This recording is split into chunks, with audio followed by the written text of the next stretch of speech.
So we move on to the next session. Next session is on post-independence conflicts, voices from the margin. For that, I invite on the dais Major General Arjun Muthanna, Colonel Ajay K. Raina, Sena Medal, M.R. Narayan Swamy, and Brigadier Narendra Bari.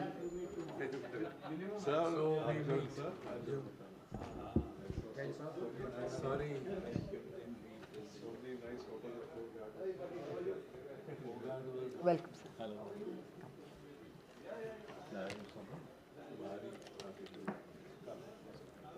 So this session will be moderated by Brigadier Narendra Bari. Often when we read about conflicts and operations, we overlook the personal stories of soldiers involved. Major General Muthamma has authored IPKF Undying Be Their Memory, a collection of personal stories from Op Pawan, India's peacekeeping mission in Sri Lanka. Colonel Ajay Raina has written Kargil 99. Beyond strategy, this book delves into the emotional and psychological resilience of our soldiers. The third one, M.R. Narayan Swamy, is a renowned journalist and author of the book The Rout of Prabhakaran, besides his 3 other books on Sri Lanka's ethnic conflict. Now, over to Brigadier Bari. Thank you. Good afternoon, ladies and gentlemen. The audience is thin, and we are starting about 15-20 minutes late. But nevertheless, I can promise you some very exciting moments ahead. After this historic thoughts like quantum physics and etc., let's get back to some blood and guts and courage and devotion stories. We have 3 excellent books on the table, and the authors are here to tell you what motivated them. And I won't take too much of time. If at the end there is some time, I'll pass some comments. We'll take about 12 to 14 minutes each, and 15 minutes for questions. There are some veterans of IPKF I see here, so there are bound to be some questions. So we'll take those at the end. So to start with, may I request you, Arjun, to... Thank you, sir. And actually, I'm honored by USA having decided to select one of the books that I compiled and edited. I don't claim to have authored it. What was interesting about it is that it became a race a couple of years ago when a chance remark from a friend who is now a publisher. I was happening to go through a set of books which dealt with personal experiences of 1971 war, and I mentioned to him, why don't we do that for IPKF? And he threw the ball right back in my court, and he told me, why don't you do it? And that's when I started this. And that, of course, led me to this group of IPKF veterans. I have 2 of them here, Colonel Kochar and Colonel Nair, Ravi Nair, who are so enthusiastic about the whole thing. The whole issue was that the IPKF, I can say, experience has to a large extent been forgotten in our country, especially amongst the youth. Those of us who have been through it, or it happened in our prime, do know what it is about. So I today work in a company, in a corporate job, and I happened to ask these youngsters, there were about 10, 15 of them, all in the mid-20s, if they knew what IPKF stood for, or whether they knew that India had sent across a set of soldiers, sailors and airmen to Sri Lanka, and very sadly, they didn't know anything about this. So, however, a lot has been written about the IPKF by all the major players in the game, starting from the General Officer Commanding, the Ambassador who was involved, and so many other people. And of course, here we have Mr. Narayan Swamy, who as a journalist has also written about it. We have a few other journalists who have given very balanced views. We have people from Sri Lanka also who have written extensively about it. But what was actually missing was the personal accounts, what happened to people, what they did, and what happened from the perspective. So the topic itself talks about voices from the margins. I would say it should be voices from the middle, because these guys were in the middle of all that was happening. So we started calling out to people and asking them to share their experiences or share articles about what they felt and what they went through. And very soon we were flooded, and the flood, of course, turned from what we had planned to do one book, it ended up being 5 books. And then that was a huge challenge of, putting them together, seeing which one went best with the theme that was there or the thread that was running through. So this is the book which we are talking about now, Undying Being Their Memories, personal accounts of IPKF veterans. And Undying Being Their Memories actually is a portion of the epitaph that is there, strangely, in Colombo, in the memorial that has been instituted and being looked after by the Sri Lankan government. So much so, there is a separate memorial there which commemorates the nearly 1,200 soldiers, if I use that word very broadly, who laid down their lives to try and bring peace, some sort of peace to Sri Lanka. So this book, I was asking Rana Chinna as to who picked the book, because there were 5 of them, and why did they decide on this? Well, I couldn't have a long enough discussion with him as to why he picked it. So what I have tried in these books is to try and bring out personal accounts which will give people a different perspective about the same incident. For example, one very contentious event that happened in the IPKF was the advance into Jaffna in October of 1987. There were many who claimed that it was hurried, it was rushed, it was not fully planned. People undertook to complete the operation at great costs, at great casualties. So in this particular book, we have accounts of the advance into Jaffna by about 5 different people. And there is a battalion commanding officer who writes about how his battalion advanced, what tasks they got, and how they went about it. There's an officiating commanding officer who also says what happened, and what is not mentioned in the book is that he was later on sacked for what his boss felt that he was dragging his feet, though he looked at it and his justification was very different. He says, I can do the same task if I can do it a little slower and at minimizing my casualties, which is also a command responsibility of mine, I still achieve that task. We have a staff officer who was in the thick of it, a G3 who was officiating as the brigade major, who talks about how they went about it as a headquarter and what they did. So it is very interesting when you read all different aspects of it. And then, of course, we elaborated to try and bring in accounts by different people. We tried to bring in the Air Force accounts, some accounts by the Navy, what they were doing. Because while it might have not been completely integrated, but there were a lot of supportive actions to each other, which helped the IPKF to conclude its mission. I've been just reading Narayan Swami's book, what he had to say about, he was written a very interesting book. So there are different views whether IPKF completed its mandate or was IPKF forced out of the island. Or those of us who were there, we felt that we walked out or we moved out with our heads held high, with a very planned de-induction, which Brigadier Nico Bali himself was a major architect of. And it wasn't something like what the Americans did in Afghanistan, where they literally abandoned their allies, leaving everything, including their weapons, equipment, and transport. In our case, when the IPKF de-inducted, it was lock, stock, and barrel, not leaving anything behind. And of course, what followed was another 20 years of misery for the people. So in this book, again, we talk about, there's a young soldier who as a light machine gun detachment commander, went through his experience. As how he dealt with a situation where his patrol was ambushed, how they responded, and how his actions helped mitigate, the situation or bring it under control. This is something I feel, not only these, but there are so many more stories. There were more than 1 lakh of soldiers who were deployed in IPKF, and I'm just going by sheer statistics. There must be more than 1 million stories, because each one of us had multiple experiences, and have multiple incidents to explain.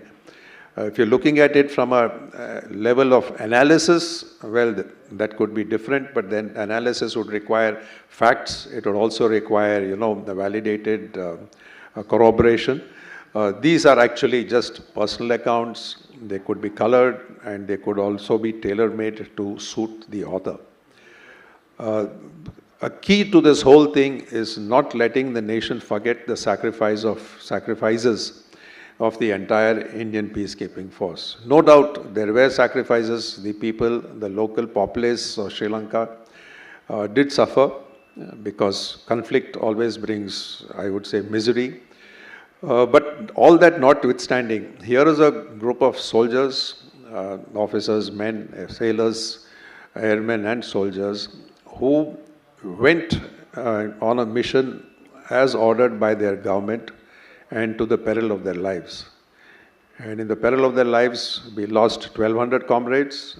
They say the figures vary for different reasons, more for our own bureaucratic reasons, because if you die of a fall in Sri Lanka, you may or may not have been counted as a battle casualty. So there are figures that vary as to how many actually were killed in action. 3,000 were injured. A very dear friend, a coursemate of mine, had his leg blown up. And then how he coped with it is also an account that is written in one of the books, where he says, I'm not disabled, I'm just a person who thinks differently and who continues to work my life. The key issue of coming out with this book, as I said again, is to drive home the fact that we should not forget. There were certain mistakes made in the way the initial operations were conducted in Sri Lanka, especially I would say in the first 3 to 4 months, where troops were inducted, they were sent in pell-mell, there wasn't sufficient command control elements, the logistic support was not adequate. And then we again see in a later operation, which we had in 1999, where again for the first 2 weeks, there was a similar sort of a situation, till of course, more sensible commanders came in, people who paced themselves, and then made sure that the missions were successful. Sir, if I might, I'd just like to leave one aspect with the audience. I think as a nation, we celebrate 2 Vijay Divases. I find that a little funny. But then, of course, one is for our victory in the 1971 war, and the second one is for our victory in the 1999 Kargil war. While these are victories, but then surprisingly, we don't commemorate the sacrifices of our soldiers in other major operations, 2 of which are the 1962 war. We might have been hammered in some areas, in many areas. We did fight, we fought very hard and fought well. But then that does not mean that the sacrifices of those people who were put there on the line and faced the bullets should ever be forgotten. Similarly, the IPKF operation also, I feel, should not be forgotten, and there should be a system in the government where there are days to commemorate those who sacrificed their lives and their limbs, and in many cases possibly their sanity, and it should never be forgotten. Thank you, sir. What General Muthanda has not mentioned is that he was there himself in Sri Lanka doing a splendid job with his Garhwali battalion. Right here I would like to add a few points. The background to the problem of Sri Lanka, the ethnic problem of Sri Lanka is long, and I don't have the time to delve into that. But we must remember that there was an accord in 1987, 29 July 87 to be precise. And thereafter, President Jayawardene invited the IPKF to Sri Lanka. The task was to help implement the accord. And thereafter, a different president, 3 years later, requested the IPKF to leave Sri Lanka, which we did. So we didn't barge in uninvited, we were invited there. The about the progress of operations, since he's mentioned a few details, I'll take a few minutes. We went in like a peacekeeping force, all spit and polish and very nice and polite and everything. And soon it became an overground warfare, open on the streets, capture of the fort, etc. And then it turned into a counterinsurgency for a long period. What did we achieve? We all have experience of Nagaland, 20 years, 30 years, insurgents, Mizoram, Manipur, everywhere. And there are stories of Vietnam, Afghanistan, years and years of effort and no success at the end of it. In Sri Lanka, in the 3-year period, we restored normalcy to the extent that all schools, colleges were functioning, all housing was built, repaired, temples were repaired, railway line was repaired, normal railway line, Jaffna to Colombo was running, and elections were held. Against much opposition, elections were held with British MPs as observers to certify these were fair. Elections to the Parliament, elections to the North East Council, Tamil prominent area, and elections to get Mr. Premadasa in office. And he's the one who then requested us to go. So there's a very large measure of success, and perhaps a little more time was needed to achieve normalcy or near normalcy. And it wouldn't have been the tragedy that the third author is going to describe to you. There was one assessment at the end of the violent phase, and before the LTT was driven into the Bhuwania jungles. There was an intelligence assessment that from a total strength of about 6,500 LTTE, it was reduced to 600. 2,200 or 2,800 were in our custody, black. Why I know the figure is that I had to sanction money for their upkeep, and because we dare not send them back to India, we could not hand them over to the Sri Lankan authorities. So we had to establish a prisoner of war camp with the Assam Rifles, and for the women LTT, of which there were a few, we had to get the CRPF Women's Battalion also involved with the IPKF. And so about 600, it was assessed, were left over in the jungles. Of course, new terrorists are born every day with a highly motivated population. So the measure of success is something to be proud of. I'll add a few points. I think at the end I'll add something. I'll now request the second speaker, Raina, to... Good afternoon, ladies and gentlemen. Thanks to General Sharma and Team USI for giving me this opportunity. And thanks to the chair. I'm a student of military history, written about 28 books. And out of 28, 23 of them are basically based in and around Jammu and Kashmir, the place I belong to. So for I don't call myself a historian. I reiterate, I'm a student of military history. So for any person who's interested in military history or any kind of history, when you look back 25 years, 30 years, you have a very big benefit, which probably people that time who were into it, on the middle of something, probably didn't have.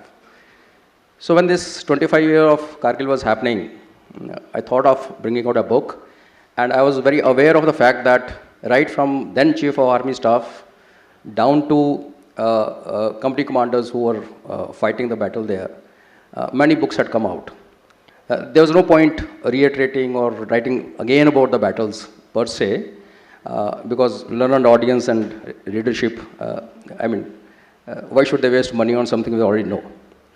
So I picked a few things which are essentially part of any war, and such things, though very important, get overlooked.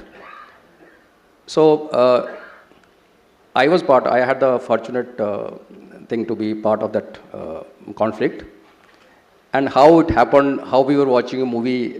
My regiment had just come back from Kashmir after 3.5 years of tenure, and this thing started suddenly. And we were told, we were sitting in UP, Raiwala, and we were told, okay, since you guys had tough time and you come out of Valley, you guys are going to stay back, and rest of the formation, Army Reserve Division, will move into Jammu and Kashmir. So it was during that particular night, we were watching a movie in a place called, outskirts of Haridwar. There's one place where there's a theater, I'm forgetting the name.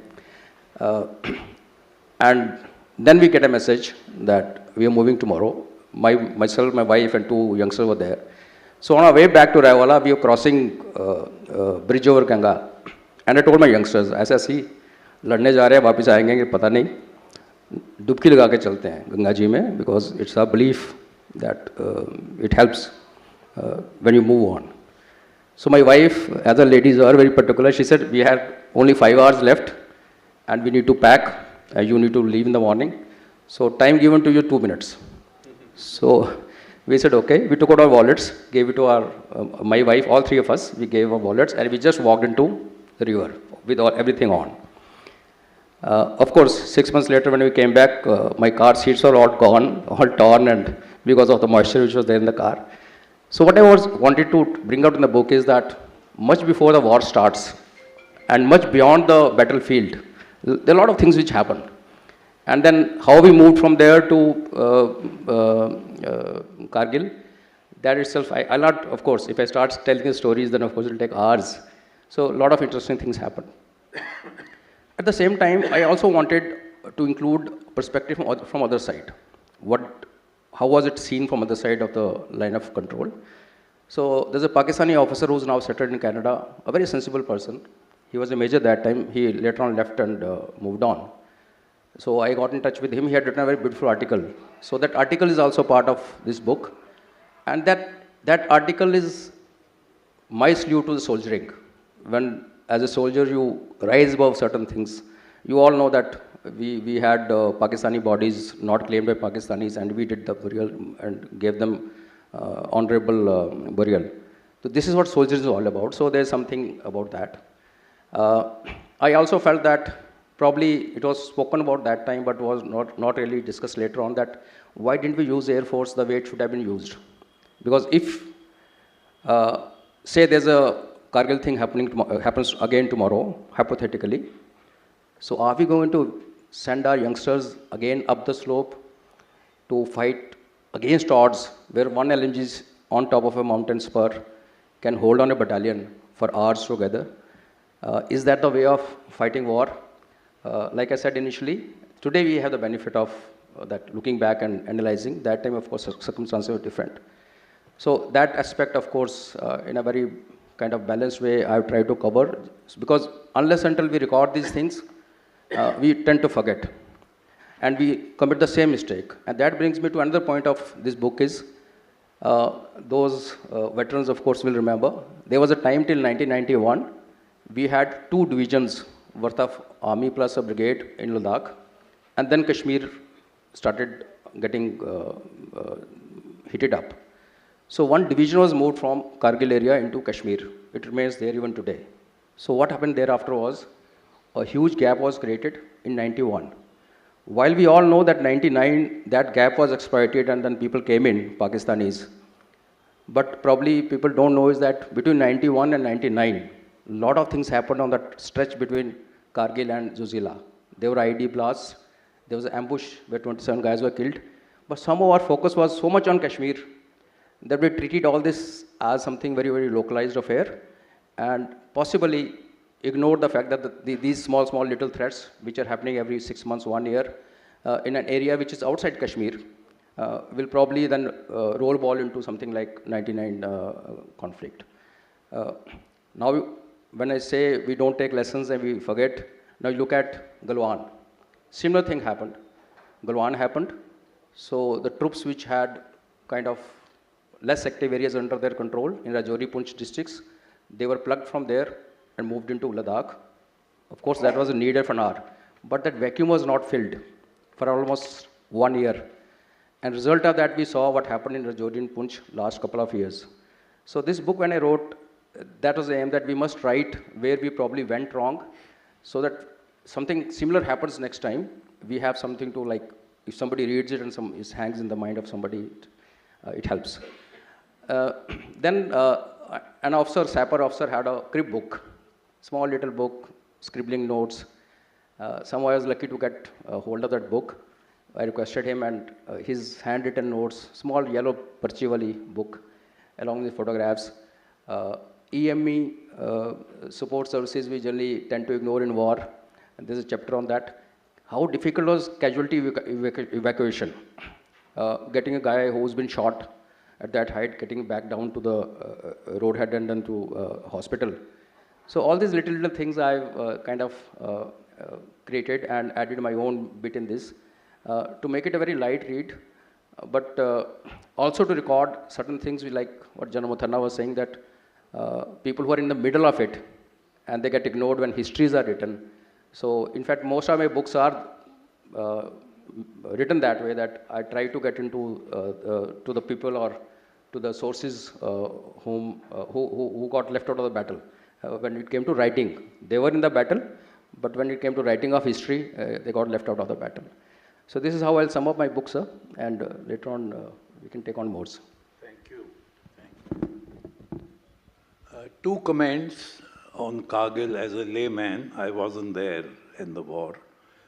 One is well known that it was an intelligence failure on our part, and you had a study group after that to look into our weaknesses. The second point, in some quarters, there has been a divergent view about, we laid down this limitation of not crossing the line of control. By laying that down, we impose very heavy penalties on our operational planners. We could not adopt the indirect approach, go for the soft targets. And eventually it leads to higher casualties when you have to go uphill in the high altitudes and go face to face and evict the enemy. But it is the courage and the leadership at the junior levels which gave us victory, and a resounding victory. I now call upon the third speaker. Anaswamy, I know the name. Yeah. I find, I'm sorry I've not been able to read your book entirely, but I find that a very interesting title and whatever little I've read. And after you have spoken, I'll see whether some of my impressions are correct or I'm wrong. Thank you. Thank you. I must first again thank the USI for inviting me here. I have been a journalist since 1978, and more pertinently to the subject matter of the LTTE and Sri Lanka, I have been covering the story almost since the time the insurgency started in 1983. And as you all know, the war went on for a quarter century, almost 25 years. Prabhakaran and LTTE were smashed up by the Sri Lankan military in May 2009. But the remnants of the LTTE, hundreds, I think probably thousands, managed to escape from Sri Lanka. They are scattered all over in many Western countries. The book that I have written, The Rout of Prabhakaran, I'm sorry I have not brought it here, I can't show it. The book is actually, oh thank you, sorry, thank you. The book is actually a post-mortem of Prabhakaran, his politics, and the LTT? Why did a man who at one point of time controlled two-thirds of the Sri Lanka's winding sea coast and one-third of Sri Lanka's land territory, who had the audacity in 1987 to take on the might of the Indian Army? Why the Indian Army quit the Sri Lanka is a different story altogether, which some of you who have taken part would know. Now, how did this man end up finally being confined to a small little area less than the area of a soccer field? And eventually a person who said he will not stop until an independent Tamilam is established, he disappeared. He was crushed. His entire army was crushed. And a community which he claimed his interests he represented, they have been left in a complete limbo. 15 years down the line, 15 years after his death, 15 years after the decimation of the LTT, comprehensive decimation of the LTT, another interesting thing that happened in 2009 is an estimated 12,000 LTT guerrillas surrendered to the Sri Lankan military. A group which claimed, my men and my women fighters will never give up, will never surrender. If necessary, they will bite the cyanide vial and they will commit suicide. But 12,000 people surrendered. I have spoken to some of them over a long period of time. And I can also tell you there is tremendous amount of resentment in the Tamil community in general over what? Over Prabhakaran's politics, his decision to wage this war in an almost endless manner, and his, I would say, arrogance that he was a virtual sun god who could never be put down. This was the huge miscalculation he did when in 2006 he decided to take on the Sri Lankan military, which turned out to be was the last time, and within 3 years the story of the LTT was over. My book is actually a very harsh post-mortem of the LTT. Obviously, hardcore LTT supporters spread around the world are not going to like the book. They anyway don't like me. And I have also authored in 2003 a biography of Prabhakaran, an unauthorized biography, which again the LTT didn't like. It was after authoring that biography, I'll tell you the reason why I'm digressing, is when I first met Mr. Eric Solheim, who was the primary Western face driving the peace process in Sri Lanka from 2002 onwards. I met him at the Norwegian embassy in Delhi, and we had a chat just among the two of us. And he said, I have read your book of Prabhakaran's biography. The only area where I like to disagree with you is that we feel, Norway feels, you think that the LTT cannot be brought around to peace. We feel the other way around. We feel we can bring around the LTT to sue for peace. I still remember what I told him at the end of 2003. I told him, I wish you all the best. I hope my assessment is proved wrong. Your confidence is proved right that you're able to bring around the LTT, but my decades of experience of dealing with the LTT and working on the subject tells me that most unfortunately, I'll be proved right and you'll be proved wrong. The reason I say most unfortunately is, if I'm proved right, there will be war again. I must credit Eric Solheim, Norwegian politician and diplomat, because in 2006, after the war resumed, the last phase of the war, he called me one day and he told me, I wish I had taken you seriously at that time. Honestly, I took you as another Indian who, because the Indians had suffered enormously in Sri Lanka, I thought you were also speaking on the same lines because the Indians failed, nobody else could succeed. But now I realize the LTT of a different kind, different kettle. People from the LTT who are now in Sri Lanka and to whom I have spoken to, many of them are now convinced that Prabhakaran committed a huge blunder by not coming to an honorable agreement, which was the concessions which were offered by Mr. Rajiv Gandhi, the then Prime Minister, and then at that time the Indian government. That would not have obviously fetched him Tamil but that would have fetched him a solid foundation on which he could have built on.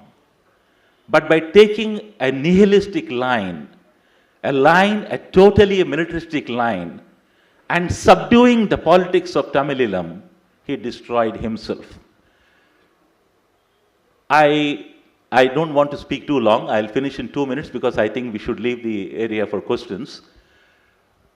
Last November, when I went and I spoke to one of the members of the LTT intelligence unit, who was very close to the then LTT intelligence chief, Pottu Amman, and also Prabhakaran, he told me that shortly before the LTT got decimated, which was either the end of, this happened in May 2009. So he was talking about a period of end of April 2009 or probably the start of May 2009.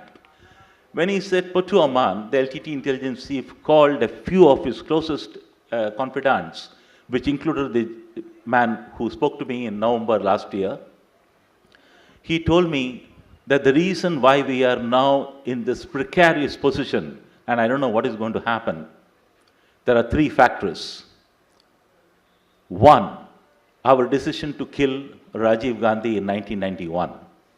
It was a colossal blunder. 2, our decision to drive away all the Muslims, lock, stock and barrel, with nothing you can take from Jaffna except the clothes that you are in 1990. It was a colossal blunder. The 3rd colossal blunder we committed was our decision to forcibly recruit thousands of Tamil children, mostly from impoverished Tamil families and mostly from eastern Sri Lanka. This was one of the biggest blunders. My question when I discussed with LTT people was, who was responsible for these blunders? Not the cadres, the leadership, Prabhakaran and Pottu Amman, 2 people, if you could name them. In other words, finally we realized the lack of politics and a totally militaristic line led one of the most powerful insurgent groups to completely disappear lock, stock and barrel. My book is a post-mortem of the LTT. I'll stop here so there is time for people to take answer questions. Thank you. Very illuminating. Just 2 comments. I think Prabhakaran, from an underground terrorist force, guerrilla warfare, came overground too soon. Established his headquarters at Kilinochchi, if I'm right, and he thought he'll take on the Sri Lankan might, and unfortunately paid for it with his life and the lives of so many others. The Sri Lankan attitude can be judged from a little anecdote I'll tell you now. In 87 at Trincomalee, Mr. Vijay Ratne, the Raksha Mantri of, Defense Minister of Sri Lanka, he and I had some conversation and we were on our way out. So he says, I'm glad the IPKF is leaving because they can never solve this problem. So I told him, why do you think that? He says, because the IPKF can never knowingly kill an innocent man. So that gives you an insight into their thinking. They kill the LTT and all the citizens and the follower, women, children, everyone. Clean sweep from Kilinochchi to Mullaitivu.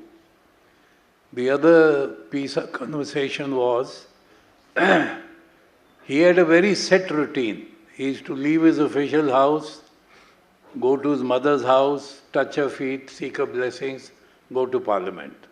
Same timing, same route, same car. So I told him, please vary your timings, vary your routine, don't make it easy for the others. He won't.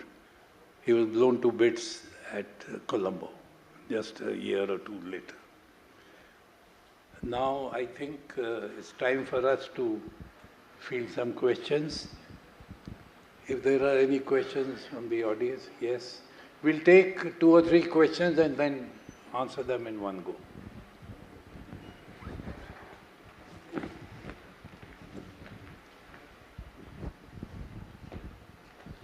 Thank you, sir. It was enriching. The entire day has been enriching. For someone who's born in the 90s, probably I'm not aware of Prabhakaran's activities much than whatever those old video footages that are there.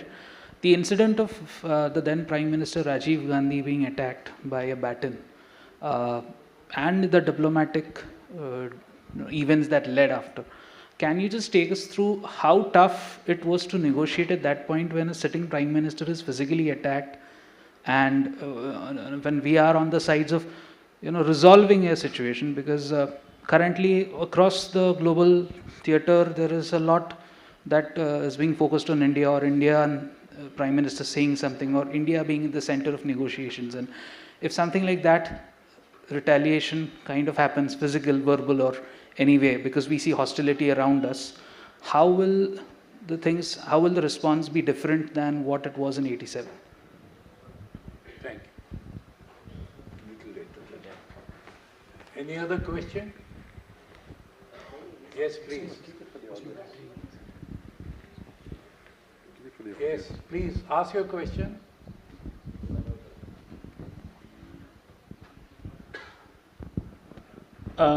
My question is specific to the Jaffna University helidrop, and there is multiple stories around it that there was intelligence failure, there was prior information to the LTTE. If you could just give a perspective of what happened and what happened after, which when it took us a long time to, in fact, take over Jaffna with the sending off the commandos and the armored platoons. That bit, please. Later. Any other question? The one relating to the LTT. Yeah. You asked about the attack on Mr. Rajiv Gandhi. The first thing we need to understand is, although there was an agreement between two governments, India and Sri Lanka, the India-Sri Lanka Agreement of July 1987, let us admit that the popular mood in the Sinhalese areas, who of course constitute the majority in Sri Lanka, was not for the accord. And whatever may have been our motives, our intentions, the deployment of the military in Sri Lanka was not really well liked by the overwhelming majority of the Sinhalese people. And because there was always a war going on for a long time, there was most unfortunately a thinking of us and them, and we were seen, Indians were seen that they were with them and not with us. And the fact that there were several provocations, when you look back now, things are much more clearer. They were not clearer at that time. The LTT wanted to exploit this situation, and it did very successfully. We must give credit to Prabhakaran for that. So the Sinhalese naval rating, who attacked Rajiv Gandhi with his butt, and he was very lucky to escape, Mr. Rajiv Gandhi, he represented that thought process, the Sinhalese psyche. How dare a foreign leader come to our country with his troops and deploy his troops in my country? I, a patriotic Sinhalese, patriotic Sri Lankan, I am going to teach him a lesson. This psyche, now, your question was little larger. Can something similar happen? And I think finally it all depends on how you study a situation, what you do, And as he was mentioning, Muthanna, earlier, these books are all important because, particularly of the IPCAP experiences, that you learn from the mistakes you have committed. You might not have realized that you were making a mistake at that point of time, but in retrospect, as they say, man is always wise. So there are things which can learn from, and I'm sure if you learn from history, there are fewer mistakes you will commit. Thank you.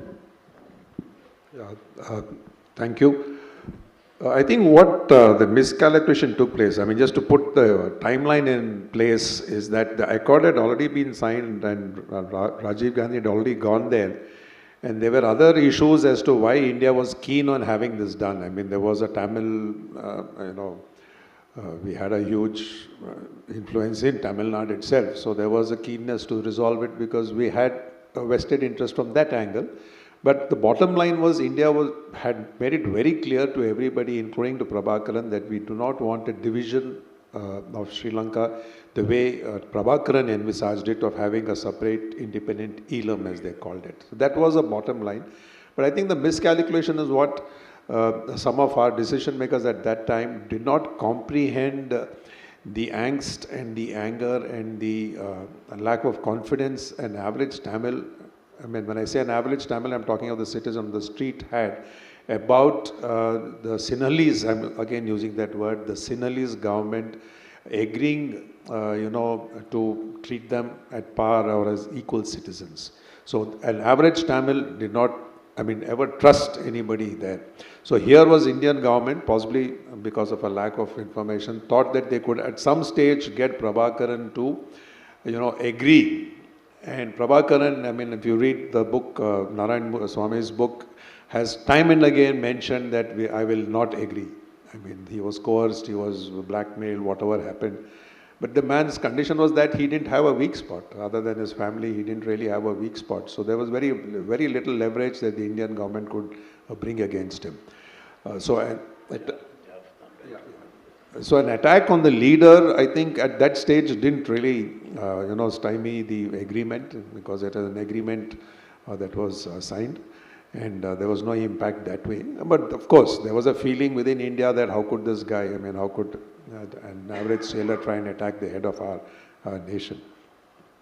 The dynamics were different. We were fighting in Sri Lanka. I have met LTT fighters, if you can call them, who had been wounded by us, who went to Tamil Nadu, got treated by Indian doctors, by Indian nursing staff, and came back 4 months later to fight us again.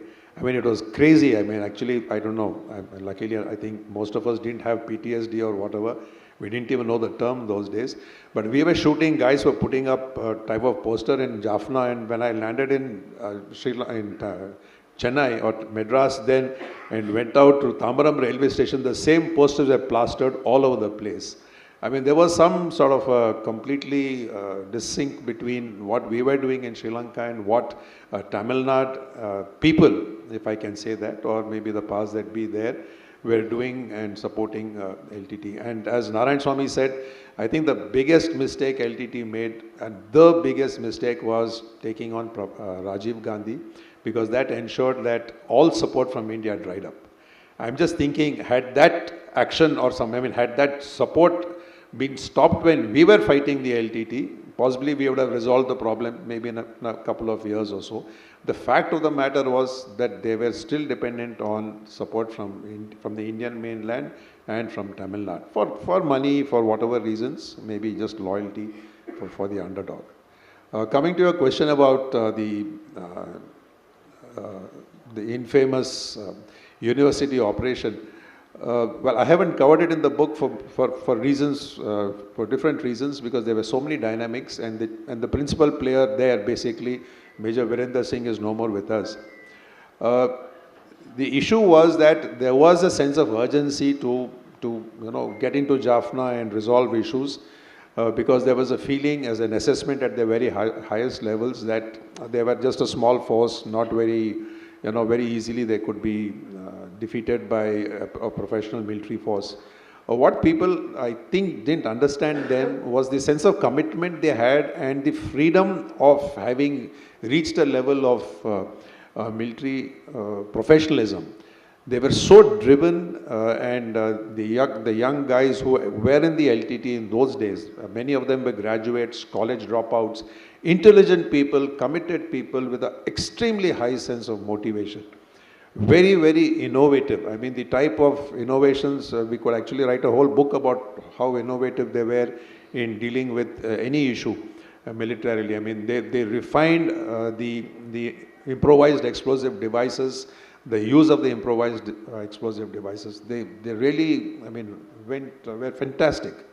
So when this initial assessment was that it's going to be a cakewalk, and there was a decision that, you know, you'll stage forward the infantry into the Jaffna airfield, and there were issues.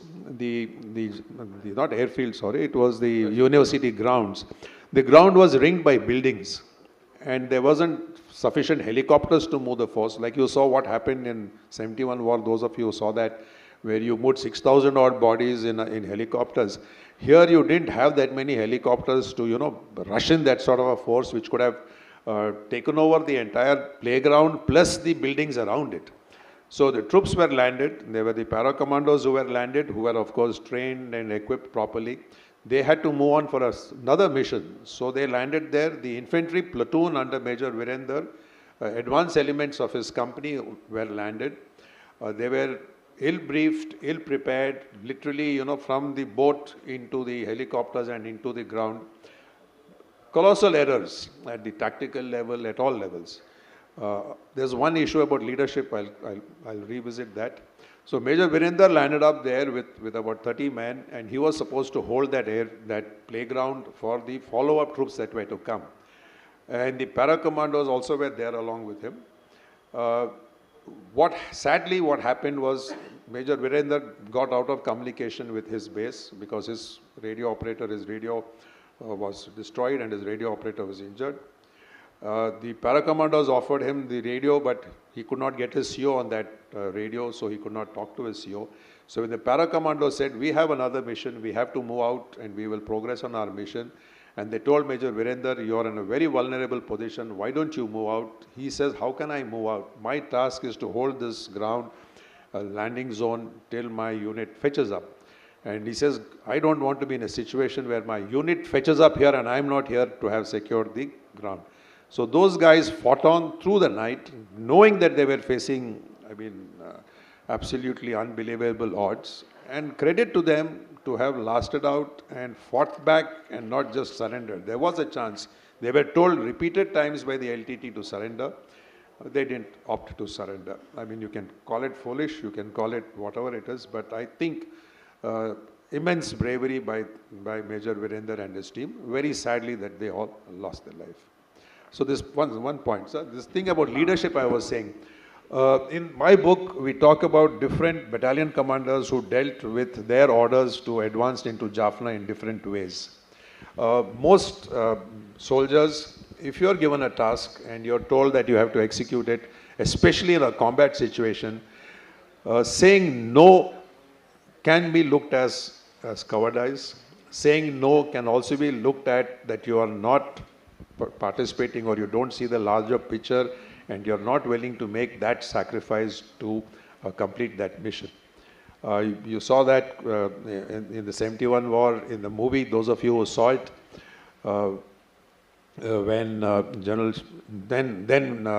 Shami Mehta was told that, will you cross the Meghna River in your PT-76s? And he says, how can I say no? You're in a war situation and I have to, complete that mission. So that was the thing. I think the Jaffna University was a tragedy. As soldiers, you try and look at both sides of it and see what best you can evoke out of it. And I think decision, I don't know, if I was in that situation, how would I have reacted?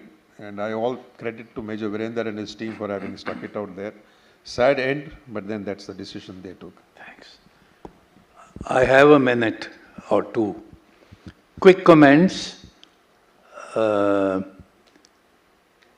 When you have ambitions of doing great things overseas, then you must build up the capability for it first.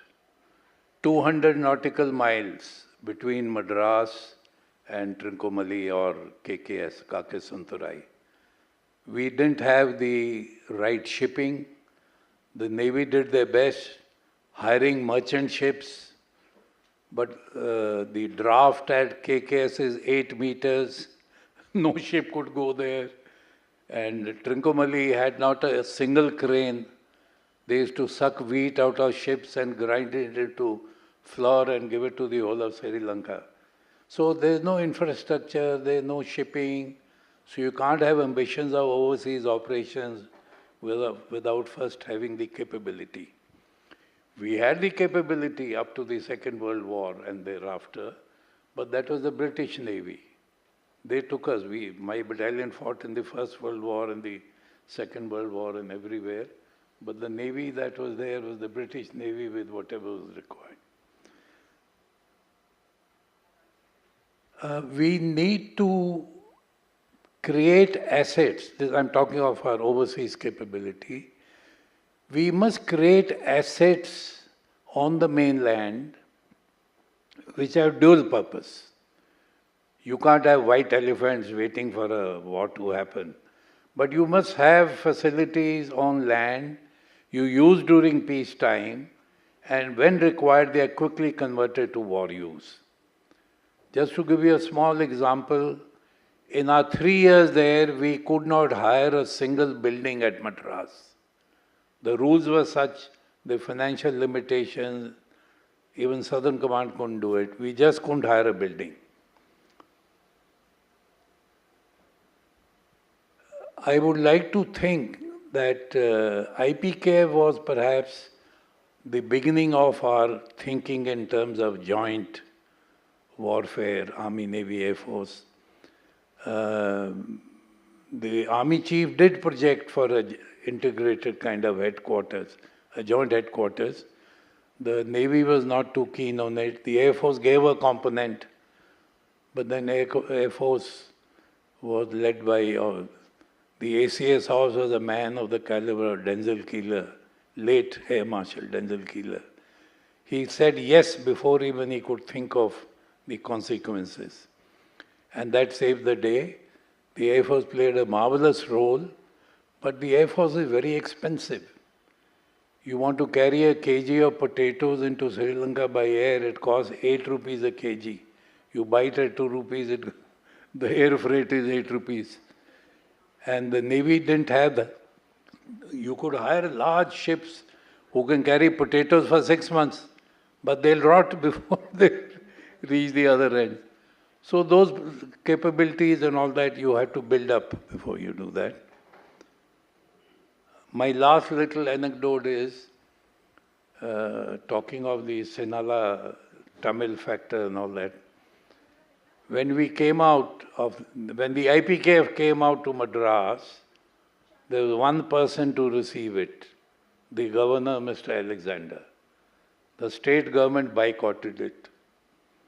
The Prime Minister, Mr. VP Singh, wanted to come. I think that was the gupshup.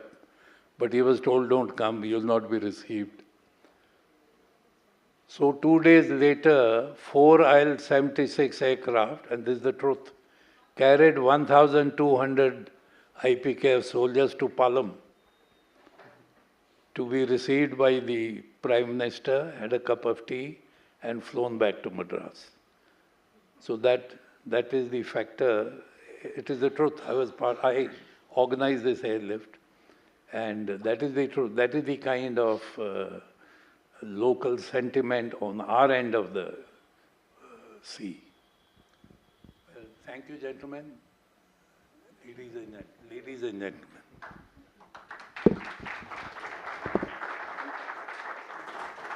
I was going to ask for a round of applause. Thank you so much for that enlightening session, and we'll request you to stay put. For a token of appreciation, a small gift from our side to you.